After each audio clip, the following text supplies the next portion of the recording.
నమస్తే యంత్రి న్యూస్కు స్వాగతం. నా పేరు మహిత్. ముందుగా ముఖ్యాంశాలు. హజ్ యాత్రకు ₹1,00,000 సబ్సిడీ. చంద్రబాబుకు అబ్దుల్ అజీజ్ కృతజ్ఞత.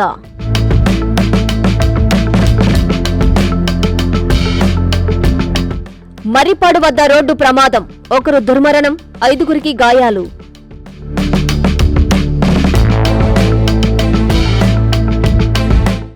పడుగుపాడు రైల్వే స్టేషన్ సమీపంలో విషాద ఘటన. రైలు ఢీకొని మహిళ మృతి.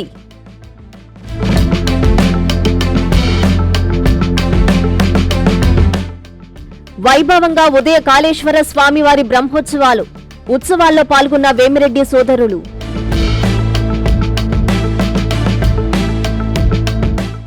నెల్లూరు కేంద్రంగా సీఎం చంద్రబాబు హజ్ యాత్రకు సబ్సిడీ ప్రకటించారని వక్ఫ్ బోర్డు చైర్మన్ అబ్దుల్ అజీజ్ తెలిపారు.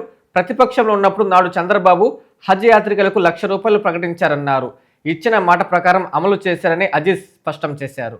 నెల్లూరు కేంద్రంగా సీఎం చంద్రబాబు హజ్ యాత్రలకు ₹1,00,000 సబ్సిడీ ప్రకటించారని, ఇచ్చిన మాట ప్రకారం ₹1,00,000 సబ్సిడీగా అందిస్తున్నారని ఏపీ వక్ఫ్ బోర్డు చైర్మన్ అబ్దుల్ అజీజ్ పేర్కొన్నారు. నెల్లూరులోని ప్రభుత్వ ప్రధాన ఆసుపత్రిలో ఏపీ స్టేట్ హజ్ కమిటీ ఆధ్వర్యంలో నిర్వహించిన హజ్ యాత్రికుల మెడికల్ స్క్రీనింగ్, వ్యాక్సినేషన్ క్యాంపును ఆయన పరిశీలించారు. ఈ సందర్భంగా క్యాంపు గురించి హజ్ యాత్రికులను అడిగి తెలుసుకున్నారు. టెస్టులు, వ్యాక్సినేషన్ చేస్తున్న విధానాన్ని పరిశీలించారు. అనంతరం అబ్దుల్ అజీజ్ మాట్లాడుతూ రాష్ట్ర వ్యాప్తంగా పవిత్ర హజ్ యాత్రకు వెళ్లే 200 మందికి హెల్త్ స్క్రీనింగ్ టెస్ట్, వ్యాక్సినేషన్ కార్యక్రమం నిర్వహించామని తెలిపారు. యాత్రకు వెళ్లాక ఆరోగ్య సమస్యలు ఎదురుకాకుండా ఇక్కడే BP, sugar, kidney, liver function, echo, ECG టెస్టులు చేయించి పంపుతున్నామని తెలిపారు. బ్రెయిన్ ఇన్ఫెక్షన్ కాకుండా 65 ఏళ్ల పైబడిన వారికి ఇన్ఫెక్షన్ కాకుండా వ్యాక్సినేషన్ చేస్తున్నామని వివరించారు. తొలిసారిగా విజయవాడ నుంచి సౌదీ ఎయిర్లైన్స్ నడవబోతుందని తెలిపారు. క్యాంపులో కమ్యూనికేషన్ గ్యాప్ రాకుండా ముస్లిం డాక్టర్లను కూడా నియమించారని తెలిపారు. కార్యక్రమంలో ఏపీ హజ్ కమిటీ సభ్యులు మీర్జా, కార్పొరేటర్ కరీముల్లా, పెంచలనాయుడు, సాబీర్ ఖాన్, రియాజ్, ఇంతియాజ్, రసూల్, ప్రభుత్వ ప్రధాన ఆసుపత్రి కమిటీ సభ్యులు దారామల్లి, అబీదా సుల్తానా తదితరులు పాల్గొన్నారు.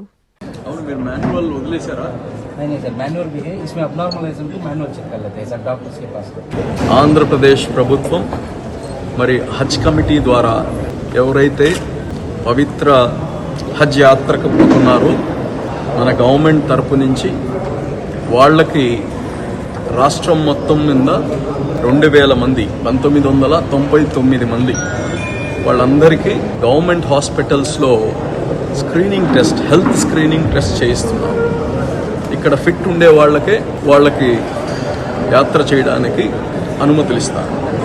ఏం కానీ బయటకు పోయిన తర్వాత వాళ్ళకి ఇబ్బంది రానటువంటి విధంగా స్క్రీన్ చేసి ఈరోజు పంపిస్తున్నారు. అదేవిధంగా బ్రెయిన్ ఇన్ఫెక్షన్స్ అటువంటి రాకుండా ఈరోజు మెనింజైటిస్ ఇంజెక్షన్ వేస్తున్నారు. తర్వాత అలాగనే ఇన్ఫ్లుయెన్జా వ్యాక్సిన్, అంటే 65 సంవత్సరాల పైన ఉండే వాళ్ళకి అక్కడ నిమోనియా అటువంటి క్లైమేట్ మారిన దానివల్ల రాకుండా ఉండడానికి అటువంటి వ్యాక్సిన్స్ కానీ వేయడం జరుగుతుంది.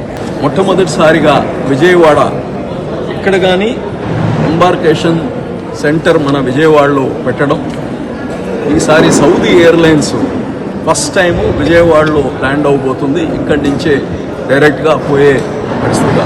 అయితే చాలామంది బయట నుంచి కానీ హైదరాబాద్ నుంచి, అలాగనే బెంగళూరు నుంచి, ముంబై నుంచి ఇలాగా చాలామంది అక్కడి నుంచి పోవడానికి ఏర్పాటు చేసుకున్నారు.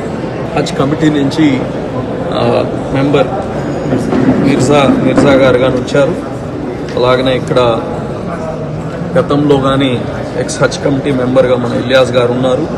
అదేవిధంగా ఇవి అన్నీ కానీ ఈ నెల్లూరు జిల్లా నుంచి ఆర్గనైజ్ కానీ అల్ ఫైజల్ డిస్ట్రిక్ట్ హజ్ సొసైటీ అని చెప్పి మన నూరుల్ హుదా సంబంధించిన ఆ మద్రసాల గతంలో కానీ ఈ స్క్రీనింగ్ ఇవన్నీ మద్రసాలో జరుగుతుండింది. ఇప్పుడు మొత్తం ఇక్కడనే మనం టెస్టులు చేయించుకున్నాం కాబట్టి పెద్ద హాస్పిటల్లో ఇక్కడ జీజీహెచ్లో ఏర్పాటు చేయడం జరిగింది. మర్రిపాడు మండలం వద్ద ఘోర రోడ్డు ప్రమాదం జరిగింది. ఏపిలగుంట మలుపు వద్ద పొగాకు లోడుతో వెళ్తున్న ట్రాక్టర్ ఎదురుగా వస్తున్న కారును తప్పించిపోయి బోల్తా పడింది. ట్రాక్టర్లో వెళ్తున్న ఒకరు దుర్మరణం చెందగా 5గురు తీవ్రంగా గాయపడ్డారు. నెల్లూరు జిల్లా మర్రిపాడు మండలం ఏపీలగుంట శెట్టి సముద్రం గ్రామ మధ్యలో ఘోర రోడ్డు ప్రమాదం చోటు చేసుకుంది. పోలీసుల వివరాల మేరకు ఏపీలగుంట గ్రామ మలుపు వద్ద పొగాకు లోడుతో వెళ్తున్న ట్రాక్టర్ ఎదురుగా వస్తున్న కారును తప్పించబోయి బోల్తా పడింది. ట్రాక్టర్లో వెళ్తున్న కూలీల్లో పెగళ్లపాడు గ్రామానికి చెందిన నాగమల్లేశ్వరి మృతి చెందగా మరో 5గురు తీవ్రంగా గాయపడ్డారు. గాయపడ్డ వారిని 108 సహాయంతో ఉదయగిరి ప్రభుత్వ వైద్యశాలకు తరలించారు. ఘటనా స్థలానికి చేరుకుని పోలీసులు కేసు దర్యాప్తు చేస్తున్నారు.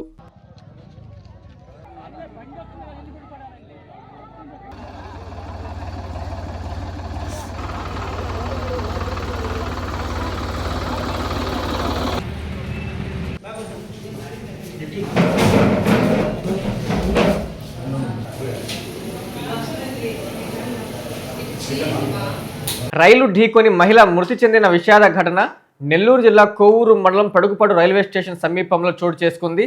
పోలీసులు కేసు నమోదు చేసి దర్యాప్తు చేస్తున్నారు. పోస్టుమార్టం నిమిత్తం డెడ్ బాడీని స్థానిక ప్రభుత్వ వైద్యశాలకు తరలించారు. కోవూరు మండలం పడుగుపాడు రైల్వే స్టేషన్ సమీపంలో శనివారం విషాద ఘటన చోటు చేసుకుంది. విజయవాడ వైపు నుంచి చెన్నై దిశగా వెళ్తున్న ఎక్స్ప్రెస్ రైలు ఢీకొనడంతో ఓ మహిళ అక్కడికక్కడే మృతి చెందింది. స్థానికుల సమాచారం మేరకు సంఘటన జరిగిన వెంటనే రైల్వే పోలీసులకు సమాచారం ఇచ్చారు. విషయం తెలుసుకున్న రైల్వే సిబ్బంది సంఘటనా స్థలానికి చేరుకుని మృతదేహాన్ని స్వాధీనం చేసుకున్నారు. మృతురాలి వివరాలు తెలియాల్సి ఉంది. రైల్వే పోలీసులు కేసు నమోదు చేసి దర్యాప్తు చేపట్టారు. ప్రమాదానికి గల కారణాలపై విచారణ కొనసాగుతుంది.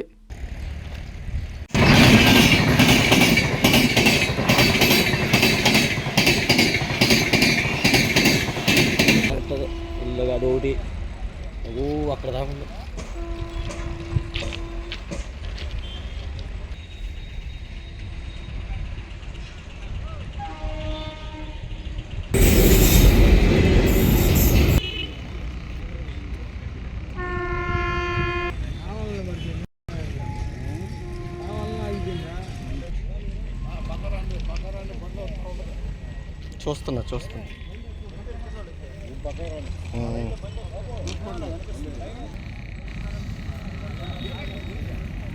ఉదయ కాళేశ్వర స్వామివారి బ్రహ్మోత్సవాల్లో భాగంగా శనివారం నారాయణ విద్యా సంస్థల general manager Vemireddy Vijayabhaskar Reddy, civil supply director Pattabhiramareddy ఆధ్వర్యంలో బండలాగుడు ఎద్దుల పోటీలు ప్రారంభమయ్యాయి. వందలాది మంది వీక్షకుల మధ్య ఈ పోటీలు జరిగాయి. నెల్లూరు జిల్లా కొడవలూరు మండలం గండవరం గ్రామంలో జరుగుతున్న శ్రీ గంగా పార్వతీ సమేత ఉదయ కాళేశ్వర స్వామివారి బ్రహ్మోత్సవాలు వైభవంగా జరుగుతున్నాయి. బ్రహ్మోత్సవాలలో భాగంగా శనివారం నారాయణ విద్యాసంస్థల జీఎం వేమిరెడ్డి విజయభాస్కర్ రెడ్డి, రాష్ట్ర civil supply director Vemireddy Pattabhirama Reddy ఆధ్వర్యంలో బండలాగుడు ఎద్దుల పోటీలు ప్రారంభమయ్యాయి. ముందుగా వేమిరెడ్డి విజయభాస్కర్ రెడ్డి మొదటి జత ఎడ్లకు టెంకాయలు కొట్టి ఎడ్ల యజమానిని శాలువాతో సత్కరించి జ్ఞాపికను అందజేశారు. అదేవిధంగా రెండవ జత ఎడ్ల యజమానిని వేమిరెడ్డి సిద్ధార్థారెడ్డి శాలువాతో సత్కరించి జ్ఞాపికను అందజేశారు. ఈ సందర్భంగా నారాయణ విద్యాసంస్థల జీఎం వేమిరెడ్డి విజయభాస్కర్ రెడ్డి మాట్లాడుతూ గత 2 సంవత్సరాలుగా శివరాత్రి సందర్భంగా ఈ పోటీలు నిర్వహిస్తున్నామని అన్నారు. మా స్వగ్రామమైన గండవరంలో 1100 సంవత్సరాల క్రితం నిర్మించిన శ్రీ గంగా పార్వతీ సమేత ఉదయ కాళేశ్వర దేవాలయంలో ఈ బండలాగుడు ఎద్దుల పోటీలు నిర్వహిస్తున్నామన్నారు. ఈ వేడుకలకు 2 తెలుగు రాష్ట్రాల నుండి 8 జతల ఎద్దులు పాల్గొంటున్నాయని అన్నారు. నెల్లూరు ఎస్పీ అజితా వేజండ్ల ఈ ఆలయాన్ని సందర్శించి ప్రత్యేక పూజలు చేశారు. ఆలయ అర్చకులు ఆమెకు వేదాశీర్వాదం అందించి తీర్థ ప్రసాదాలు అందజేశారు. వందలాది మంది వీక్షకుల కోలాహల మధ్య ఎడ్ల బల ప్రదర్శన కొనసాగుతోంది. ఈ కార్యక్రమంలో ఆలయ చైర్మన్ ఆలం మాలకొండయ్య, కార్యనిర్వహణాధికారి కె ఉమాబాయి, జిల్లా స్థాయి టీడీపీ నాయకులు పాల్గొన్నారు. మా స్వగ్రామమైన గండవరంలో 1100 సంవత్సరాల క్రితం కట్టబడిన శ్రీ గంగా పార్వతి సమేత శ్రీ ఉదయకాళేశ్వర స్వామి వారి బ్రహ్మోత్సవాల సందర్భంగా ఈ దినము మా గ్రామం హై స్కూల్ అండ్ గ్రౌండ్లో ఎద్దుల పోటీలు నిర్వహించడం జరుగుతుంది. ఇది గత 2 ఏళ్లుగా మేము నిర్వహిస్తున్నాం. ఇది 2వ సంవత్సరం. మధ్యాహ్నం అప్పుడు 4 గంటల వరకు ఈ క్రీడా కార్యక్రమం ఎద్దుల పోటీలు జరుగుతుంది. క్రీడలకి ముఖ్యంగా ఈ జరిపించడానికి మాకు సహకరిస్తున్న దోట్ల గౌతమ్ రెడ్డి గారికి, ఇప్పటి వరకు గౌతమ్ రెడ్డి గారు మాకు దీనిలో గెలుచుకున్న ప్రథమ బహుమతికి ఆయన ₹1,00,000 వారికి, ఆ రైతులకి, ఆ ఎద్దులు పెంచిన వారికి ఆ పోటీలో పాల్గొన్న ప్రైజ్ మనీగా ₹1,00,000 ఆయన ఇవ్వడం జరుగుతుంది. ఇది ఇచ్చేసిన మా ప్రజలకు, గండవరం గ్రామ ప్రజలకు, చుట్టుపక్కల గ్రామాల ప్రజలకు అందరికి కూడా పేరు పేరున ధన్యవాదాలు తెలియజేసుకుంటున్నాను.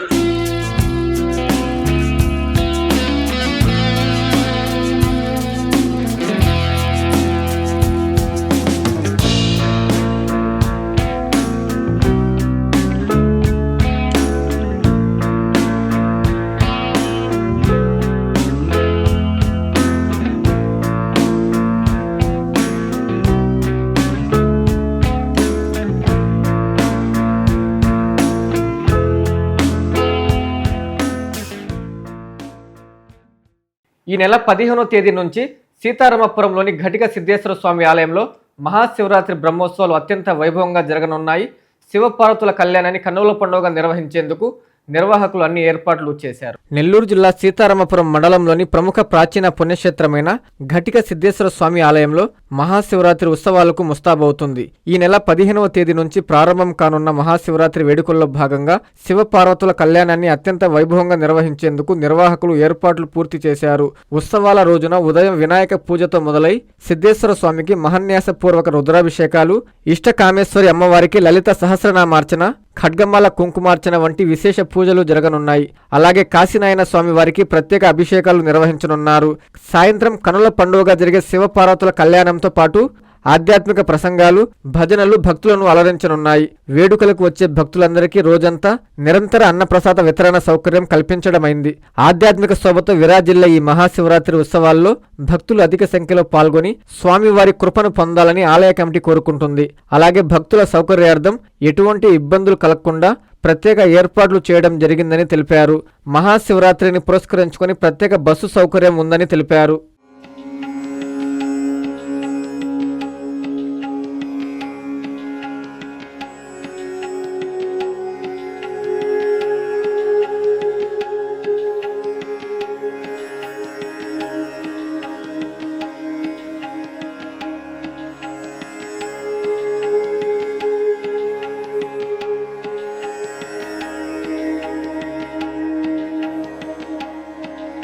శ్రీకాళహస్తీశ్వర స్వామివారి ఆలయంలో మహాశివరాత్రి బ్రహ్మోత్సవాలు వైభవంగా కొనసాగుతున్నాయి. ఉత్సవాల్లో భాగంగా స్వామి అమ్మవార్లకు రావణాసుర మయూర వాహన సేవను కన్నుల పండుగగా నిర్వహించారు. శ్రీకాళహస్తీశ్వర స్వామివారి దేవాలయంలో మహాశివరాత్రి సందర్భంగా జరుగుతున్న శ్రీ స్వామివారి మహాశివరాత్రి బ్రహ్మోత్సవాల్లో భాగంగా 4వ రోజు రాత్రి శ్రీకాళహస్తీశ్వర స్వామిపై రావణాసుర మయూర వాహన సేవ శ్రీ జ్ఞాన ప్రసూనాంబ అమ్మ అధిరోహించి భక్తులు కర్పూర హారతులు సమర్పించారు. అనంతరం మంగళ వాయిద్యాల నడుమ ఓం నమశివాయ నామస్మరణల మధ్య శ్రీ జ్ఞాన ప్రసూనాంబ సమేత శ్రీకాళహస్తీశ్వర స్వామివారి నగరోత్సవం అత్యంత వైభవంగా నిర్వహించారు.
కొత్తపేటలోని పాత వాటర్ ట్యాంక్ పిల్లర్లను గ్రామీణ నీటి సరఫరా శానిటేషన్ ప్రభుత్వ సలహాదారు ప్రభాకర్ రావు పరిశీలించారు.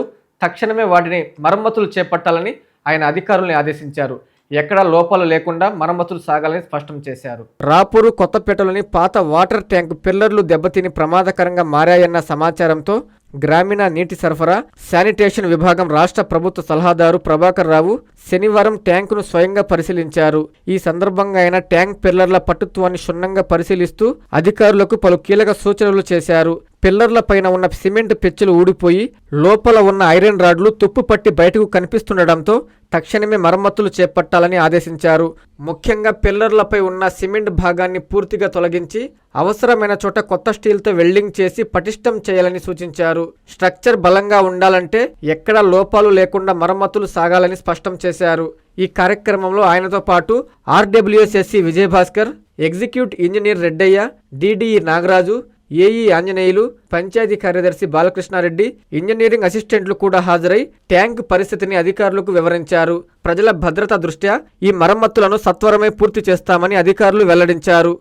ఇది 1985లో కట్టిన 2,50,000 లీటర్ల ట్యాంకు కొన్ని నిర్మాణంలో జరిగిన లోపాల వలన ఒక కాలమే కొంచెం డ్యామేజ్ అయింది. తక్కిన అన్ని కాలమ్స్ కూడా చాలా చెక్కు చెదర లేకుండా చక్కగా నీట్గా ఉన్నాయి. కొన్ని నిర్మాణంలో కొన్ని లోపాల వలన ఆ కాలం ఒకటి పక్కకు రావడం కానీ, స్టీల్ పక్కకు వెళ్ళటం కానీ, సరైన కవర్ లేకపోవడం వలన కానీ, అప్పుడు నిర్మాణంలో లోపాల వలన కానీ కొంచెం డ్యామేజ్ అవ్వటం జరిగింది. దాన్ని కూడా మన సూపర్ ఇంజనీర్ గారు పక్క ల్యాబ్లో, మన నెల్లూరు ల్యాబ్లో చెక్ చేయించారు. దానికి స్ట్రెంత్ ఎంత ఉన్నదనేది కూడా కనుక్కున్నారు.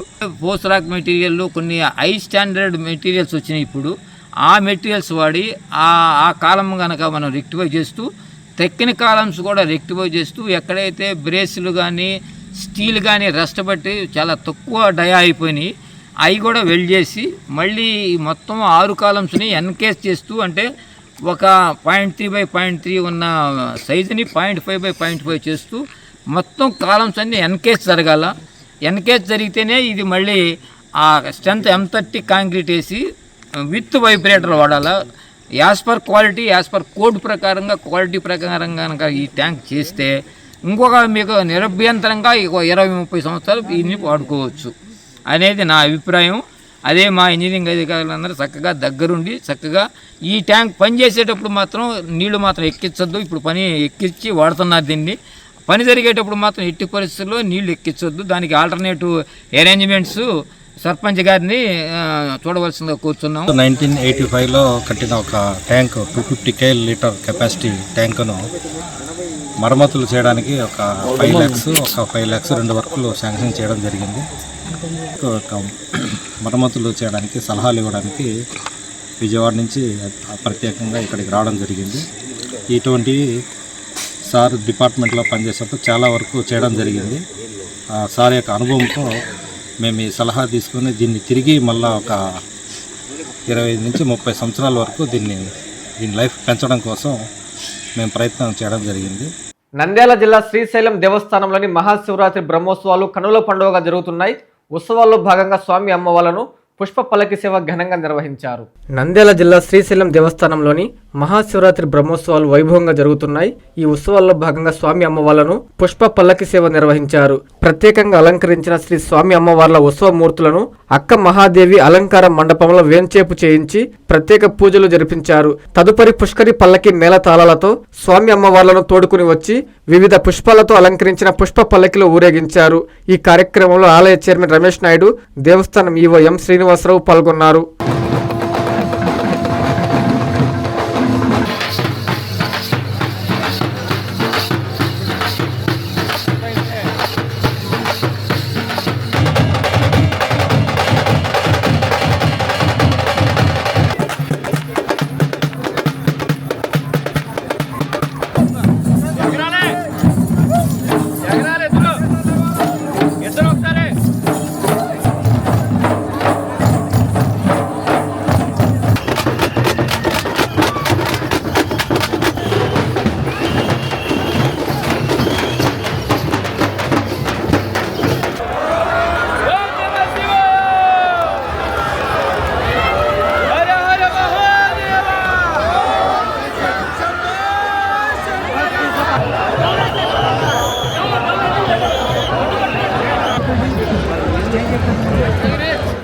సీతారామపురంలో వెలిసి ఉన్న ఘటిక సిద్ధేశ్వర స్వామి ఆలయంలో మహాశివరాత్రి ఉత్సవాలు ఏర్పాట్లను కావలి డీఎస్పీ శ్రీధర్ పరిశీలించారు. భక్తులకు ఎక్కడ ఎలాంటి చిన్న ఇబ్బంది కలగకుండా చర్యలు చేపట్టాలని ఆయన అధికారులను ఆదేశించారు. ఉదయగిరి నియోజకవర్గంలోని సీతారామపురం మండల కేంద్రంలోని ఘటిక సిద్ధేశ్వర ఆలయంలో శివరాత్రి మహోత్సవాలకి అధికారులు సర్వం సిద్ధం చేశారు. అన్ని శైవ క్షేత్రాల వద్ద పటిష్ట పోలీసు బందోబస్తు ఏర్పాట్లకు ఉదయగిరి సిఐ వెంకట్రావు సన్నాహాలు చేస్తున్నారు. అందులో భాగంగా ఉదయగిరి, వరికుంటపాడు, దుత్తలూరు, సీతారామపురం మండలాల ఎస్ఐలతో సిబ్బందితో సమావేశం నిర్వహించారు. అనంతరం ఆయన మాట్లాడుతూ జిల్లా ఎస్పీ అజితా వేజెండ్ల ఆదేశాల మేరకు కావలి డీఎస్పీ శ్రీధర్ ఆధ్వర్యంలో బందోబస్తు ఏర్పాట్లు ఇప్పటికే పూర్తి చేశామని తెలిపారు. భక్తులకు ఎలాంటి అసౌకర్యం కలగకుండా చూసే బాధ్యత మాపై ఉందని పేర్కొన్నారు. ఈ కార్యక్రమంలో ఎస్ఐలు ఇంద్రసేనారెడ్డి, రఘునాథ్ రెడ్డి, ఆదిలక్ష్మి, సిబ్బంది తదితరులు పాల్గొన్నారు. ఈ ఉదయగిరి రిజర్వ్ ఫారెస్ట్లో ఉంటుంది. మెయిన్ మన ఎన్హెచ్ 167 బీజీ నుంచి 15 km డిస్టెన్స్ లోపల ఉంటుంది. ఆ క్షేత్రం దగ్గరలో ఎట్లాంటి సెల్ ఫోన్ సిగ్నల్స్ లేకుండా ఉన్నాయి. మా ఉన్నతాధికారులు మా జిల్లా SP doctor Ajitha Vejendla IPS గారి ఆధ్వర్యంలో పటిష్ట బందోబస్తు ఏర్పాటు చేయడంతో పాటు ఈ సెల్ ఫోన్ టవర్లకు సంబంధించి ఉన్నదానికి ఎగ్జిస్టింగ్ టవర్స్ ఏవైతే ఉన్నాయో వాటికి సంబంధించి ఎక్స్ట్రా బ్యాండ్ విత్ ఉండేటట్టుగా పై అధికారులతో మాట్లాడటం జరిగింది. ఉన్నంత వరకు ఏదైతే ఆల్రెడీ ఎగ్జిస్టింగ్ టవర్స్ ఉన్నాయో ఆ టవర్స్ కూడా ఇంకొంచెం ఎఫెక్టివ్గా పనిచేసేటట్టు ఆర్డీఓ ఆత్మకూరు వారికి కూడా తెలియపరిచినాం ఈరోజు మార్నింగ్.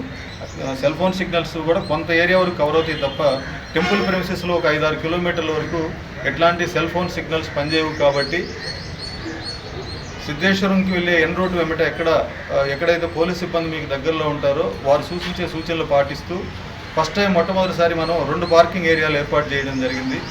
2 వీలర్ అంటే ద్విచక్ర వాహనాల మీద వచ్చే వాళ్ళకి, ఆటో వాళ్ళకి టెంపుల్కి దగ్గరలో ఒక పార్కింగ్ ఏరియా, హెవీ వెహికల్స్ అంటే కార్లు కానీ లేకుంటే టెంపోలు కానీ, లారీలు కానీ, మినీ బస్సులు కానీ ఇటు వరకు ఒక పార్కింగ్ ఏరియా ఏర్పాటు చేయడం జరిగింది. తర్వాత కల్చర్ ప్రోగ్రామ్స్ కంప్లీట్ అయిన తర్వాత భక్తులు మళ్ళా ఆ క్షేత్రం నుంచి మళ్ళీ హైవే చేరుకోవడానికి ఆ రాత్రి వేళలో కూడా ఎన్ రోడ్లో కూడా పోలీస్ బందోబస్తు పటిష్టంగా ఏర్పాటు చేయడం జరుగుతుంది. భక్తులకి మాది ఒకటే విన్నపం, మీరు ఒంటరిగా తిరగద్దు. అడవిలోకి ఏదన్నా వాగుల్లో స్నానం చేద్దాం, చెరువుల్లో స్నానం చేద్దాం అన్న ఉద్దేశంతో లోపలికి ఎక్కడికి అడవిలోకి వెళ్ళొద్దు. రోడ్డు వెంబటే ఉండండి. పోలీసు వారి మూమెంట్ ఎక్కడుందో మీకు ఏదైనా అత్యవసర పరిస్థితి అయితే వాళ్ళకి తెలియచేయండి. ఈ పెద్దపులి సమాచారం ఒకటి, ఎలుగుబంట్లు, చిరుతగండ్లు ఇవి తిరుగుతూ ఉండొచ్చు అన్న ఇది కూడా ఫారెస్ట్ అధికారుల నుంచి మాకు సమాచారం ఉంది. కాబట్టి వీళ్ళంత వరకు రోడ్డు వెంట ఉంటూ పోలీస్ మూమెంట్, ఫారెస్ట్ వాళ్ళ మూమెంట్ ఎక్కడుందో వారితో పాటు ఉంటూ ఏదైనా అత్యవసరమైన సమాచారం ఉంటే మాకు తెలియపరచండి. ఎప్పుడు రెస్పాండ్ అయ్యి చేసుకోవడానికి, మీకు సేవ చేసుకోవడానికి మేము ఎప్పుడు ఉదయగిరి పోలీసు ఎప్పుడు మీకు అందుబాటులో ఉంటుందని చెప్పి తెలియపరచుకుంటూ మద్యం మత్తు స్నేహితుల మధ్య ఘర్షణకు చివరకు హత్యకు దారితీసింది. కడప జిల్లా ప్రొద్దుటూరులో జరిగిన ఈ ఘటనలో మద్యం సేవించిన 2 స్నేహితుల మధ్య తల్లిని దూషించాడని వాగ్వాదం తీవ్రంగా మారడంతో ఒకరు మృతి చెందారు. హత్య చేసిన వ్యక్తిని పోలీసులు అదుపులోకి తీసుకున్నారు. కడప జిల్లా ప్రొద్దుటూరు సూపర్ బజార్ రోడ్డు నాగులకట్ట వీధిలో మద్యం మత్తులో సుబ్బు అనే యువకుడిని వినయ్ కత్తితో దారుణంగా పొడిచి చంపాడు. 2 స్నేహితులు ప్రతిరోజు కలిసే మద్యం సేవిస్తారు. మద్యం సేవించే సమయంలో తన తల్లిని దూషించాడని తన స్నేహితుడు సుబ్బును వినయ్ కత్తితో పొడిచి చంపాడు. స్థానిక నెహ్రూ రోడ్డులోని వేదవ్యాస డిగ్రీ కళాశాల సమీపంలో శుక్రవారం రాత్రి ఈ ఘటన చోటు చేసుకుంది. వినయ్ ప్రొద్దుటూరు మున్సిపాలిటీలో చెత్త సేకరణ పని చేస్తుంటాడు. వినయ్, అతని స్నేహితుడు సుబ్బు ప్రతిరోజు రాత్రి కలిసి మద్యం సేవిస్తుంటారు. ఈ క్రమంలో వీరికి వాగ్వాదం జరిగి సుబ్బును వినయ్ కత్తితో పొడిచి హత్య చేశాడు. సమాచారం అందుకున్న 3 టౌన్ పోలీసులు వినయ్ను అదుపులోకి తీసుకున్నారు. వార్తలు ముగించే ముందు ముఖ్యాంశాలు మరోసారి. హజ్ యాత్రకు ₹1,00,000 సబ్సిడీ, చంద్రబాబుకు అబ్దుల్ అజీజ్ కృతజ్ఞత.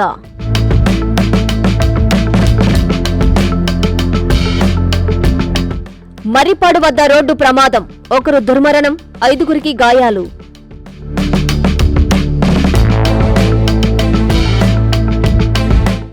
పడుగుపాడు రైల్వే స్టేషన్ సమీపంలో విషాద ఘటన, రైలు ఢీకొని మహిళ మృతి.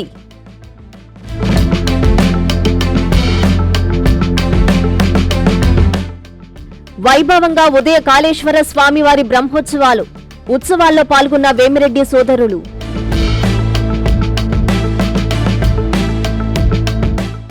ఇవి బులెటిన్ల వార్తలు. చూస్తూనే ఉండండి N3 టీవీ.